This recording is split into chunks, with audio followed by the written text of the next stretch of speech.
You're listening to WGAB The GabCast by the Gabber Newspaper, your source of news for Gulfport, St. Pete, and the beaches.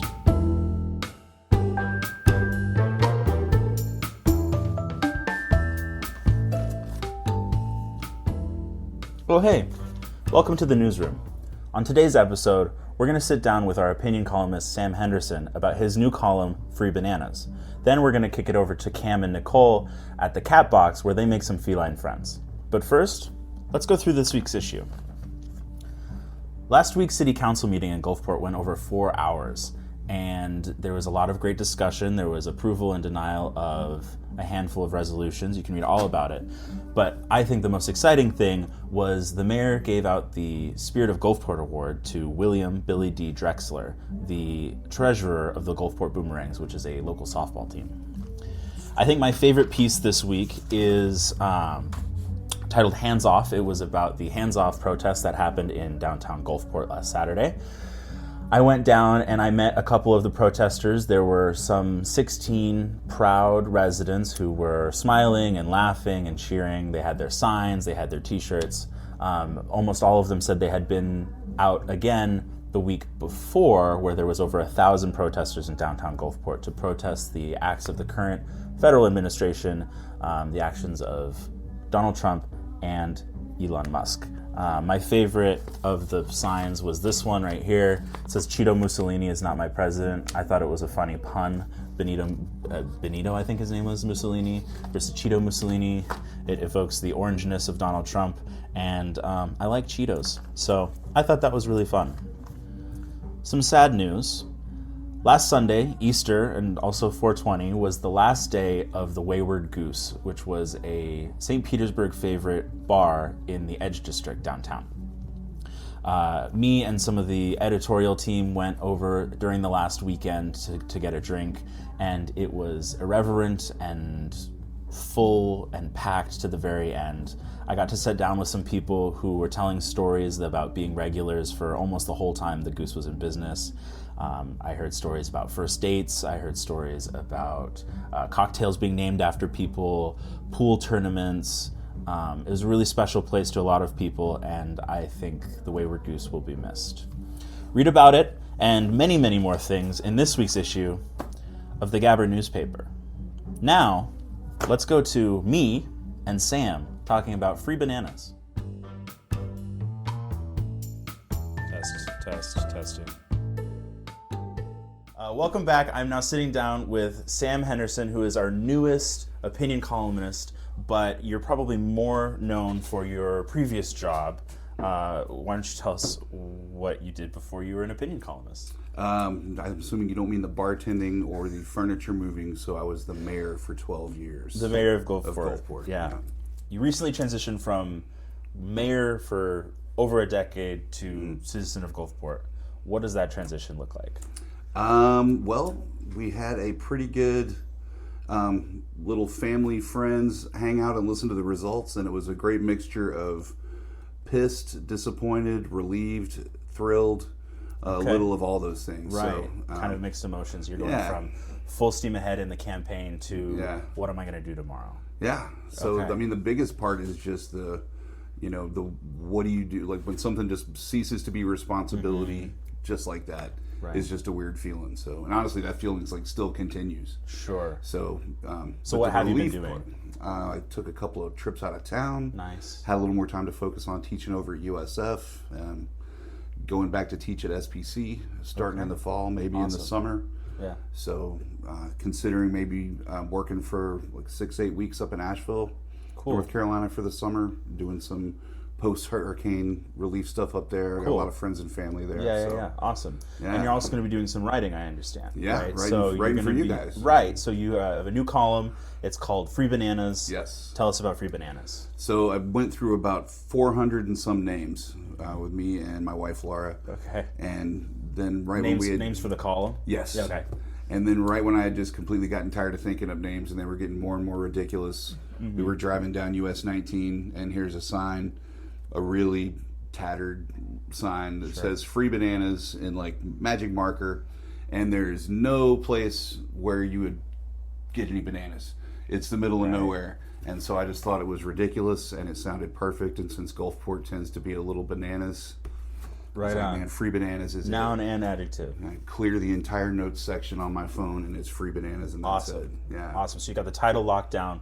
What are you going to be filling your column with? What were you talking about on Free Bananas? Well, the first one I was kind of just introducing the column. The last one I was, that was a good example of big into nature and wilderness and environmental preservation and those kind of things. So there were two good things to write about with the Florida Wildlife Corridor. Sure. That just celebrated its 15th year on Earth Day, Right? And then the state park thing that initiative, ironically called the Great Outdoors Initiative, that was going to eliminate some more of the great outdoors, Gotcha. with hotels and tennis courts and Sure. you name it. So that was failing. So there was two environmental good news things, and it seemed like a good opportunity to do some good news stuff. So Sure. it'll be that. I'll probably talk about my dogs. I'll probably talk about local politics and local goings on. Okay. But it's just going to be kind of whatever Sure. seems to fit the bill. Yeah, So, you mentioned the first two have been kind of good news things. Is that kind of Yeah. a theme you want to keep, or is it just going to be as you see it? positive in general, and I get a great thrill from. I love to crack people up. Okay. So if I can make Yeah. people laugh a little bit, I really Sure. do. I do think it's one of my highlights of my life is if I can get Yeah. a good laugh out of people. So Okay. I'll Cool. definitely gonna whatever I talk about, even if I have a pointed subject, I'm still probably gonna try and make it funny. Awesome. So, Yeah. Okay, so I want to hear one thing that you are going to miss about being mayor, and one thing that you're really not going to miss. That you said there was a mixture of relief and excitement. I want to hear one thing you're going to miss and one thing you're not going to miss. there's a lot of people that I got to work with there that I'm really gonna miss working with them. That was my favorite part of the job. Sure. Is actually it's not the meetings. It's certainly not the campaigning. Right. It was the figuring out, sitting down with city staff, people like the city manager, and figuring out how to solve a problem. Right. That was the meat and potatoes of that job, and I really liked it. And I'm going to miss doing that. Yeah. What I'm not going to miss is the meetings and the responsibility. I will not miss the Sure. responsibility. I already feel Right. like somebody just took a huge weight off me. So Sure. And that's been over a a good decade, part. that weight Yeah. gets pretty heavy. Yeah. Awesome. Well, thanks for sitting down with us, Sam. Yeah. I imagine we're going to have you on a couple times. We're going to see more of you, and we're going to read more from you in the Gabber. Hi, my name is Nicole Vogler, and I'm the producer of the GabCast. And today we are going into the cat box from Friends of Strays to talk to some volunteers, meet some kitties, and see what they got going on. So let's go inside. There's this one looking at me through the window. Big, beautiful eyes. There is a cat coming here to greet us. Hello. Hi. So it appears that in the cat box, it's kind of like a cat spa is what it feels like in here. You just come in here, there's a bunch of rooms, kind of like a hotel, where some new kitties have their own room.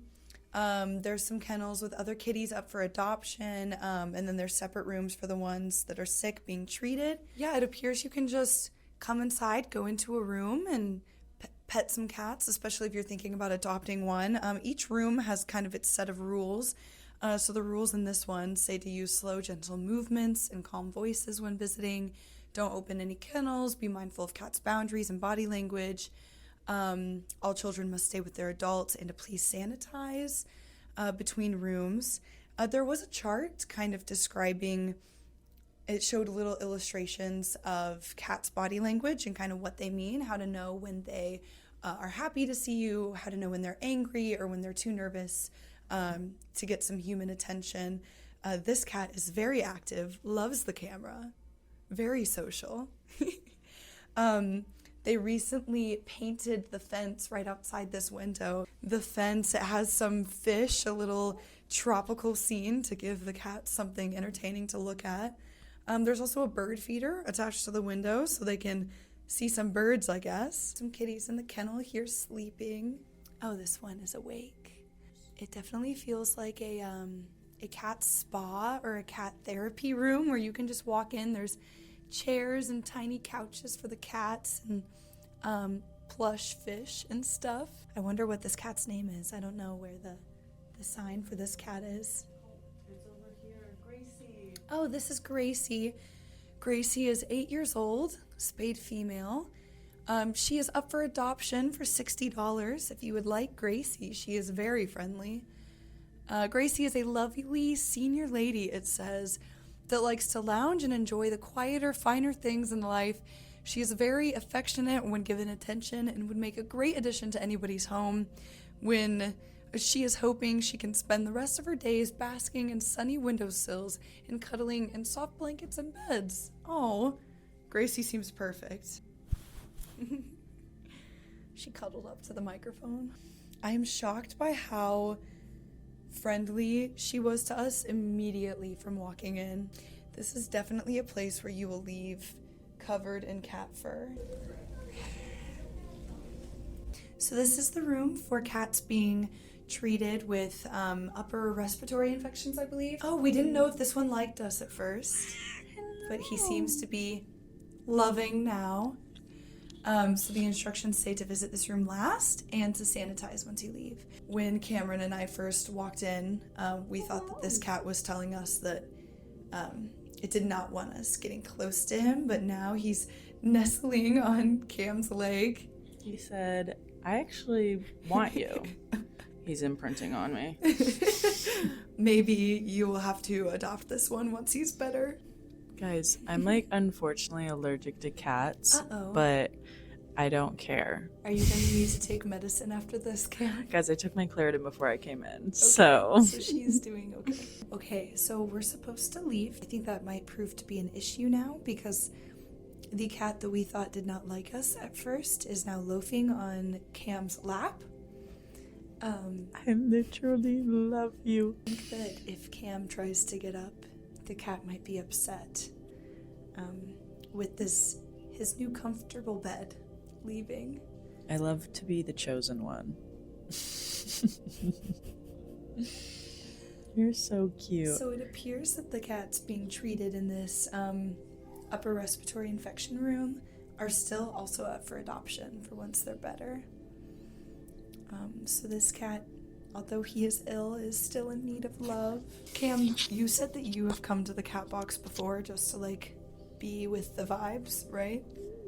Yes, I and my boyfriend love to come to the cat box on a good Saturday morning and just go into each of the rooms, play with all the kitties, and then we both are unfortunately unable to have animals. So we like to play with all of them and wish we could take them all home, but we will give them the attention that they deserve when we can. We come in here and love to play with them. Some of the ones that are in the cages, we play with them too, because some of the rooms only one cat is allowed out, and then the rest alternate their time in the free roam. Unlike this room, this one has all of them out, but some of them have just cages. And we'll play with those ones too to make sure that they get their time they deserve. We'll be with a little toy in the cage, here you go. No cat goes unnoticed. Yes, not when me and my boyfriend are around. Cameron is now slowly trying to maneuver her way up so that the cat will let her free. Trapped by the love of this cat. It's okay. I have to go. Bye, kitty. Okay. Okay, bye. Thank you again. Bye. You too. Nice meeting you. Okay. And that was our stay at Friends of Strays. So thank you for joining us along this ride of visiting the cat box, and we'll see you next time we're back at the cat box. All right, folks. Well, thank you for tuning in to WGAB, the GabCast. The last episode we recorded was after Hurricane Milton, so we are very happy to be back recording. If you couldn't tell by how slow and quiet Cam and I were talking, we were mesmerized by all the cats. We had a great time. We hope you did as well. So until next time, you can get all your Gulfport, St. Pete, and the beaches news at thegabber.com. This episode was recorded by Cameron Healy, the editor-in-chief of the Gabber Newspaper, and edited by me, Nicole Vogler. The music you heard throughout this episode was made by Cyberwave Orchestra and Rocco. Thank you to Friends of Strays for letting us record in the cat box, and thank you to all of you for tuning in. And to steal a line from Ethan, I have been Nicole, and this has been the GabCast. We'll see you next time.